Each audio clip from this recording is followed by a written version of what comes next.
একদিকে কর্মবিরতি, অন্যদিকে গ্রেফতারির প্রতিবাদের পাল্টা বিক্ষোভ। দফায় দফায় উত্তপ্ত কামারহাটি মেডিকেল কলেজ। হামলার ঘটনায় গ্রেফতার 4 জনকে ছাড়া না হলে মৃতার দেহ নেবে না বলে পাল্টা দাবি তুলেছে পরিবারের সদস্যরা। রাস্তায় শুয়ে কান্নাকাটি করতেও দেখা যায় মৃতার পরিবারের সদস্যদের। তাদের সঙ্গে যোগ দিয়েছেন প্রতিবেশীরাও। ঘটনার জেরে শনিবার বিকেলে উত্তপ্ত হয়ে ওঠে হাসপাতাল চত্বর। শুক্রবার রাতে রঞ্জনা সাউ নামে এক মহিলাকে শ্বাসকষ্টজনিত সমস্যা নিয়ে হাসপাতালে নিয়ে যাওয়া হয়েছিল। অভিযোগ, হাসপাতালে রোগীকে ভর্তি না করে কোন রকম চিকিৎসা না করেই ঘন্টার পর ঘন্টা ফেলে রাখা হয়। অক্সিজেনও দেওয়া হয়নি বলে অভিযোগ। এরপর রোগীর মৃত্যু হতেই ক্ষোভে ফেটে পড়েন পরিবারের লোকজন। অভিযোগ, রোগীর পরিবারের সদস্যরা হাসপাতালের 4 তলায় গিয়ে জুনিয়র ডাক্তারদের ওপর চড়াও হন। ফিমেল ওয়ার্ডে ঢুকে হামলা চালান। এক মহিলা চিকিৎসককে ঘর থেকে টেনে বের করে মারধর করা হয়।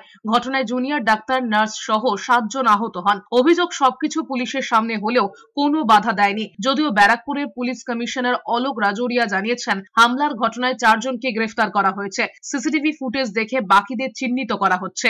অলরেডি আমরা 4 জনকে অ্যারেস্ট করেছি গতকালে। তাছাড়া আমরা সিসিটিভি ফুটেজ অলরেডি পেয়ে গেছি। সিসিটিভি ফুটেজে চিহ্নিত করে যারাই এর মধ্যে ছিল তাদেরকে অ্যারেস্ট করা হবে।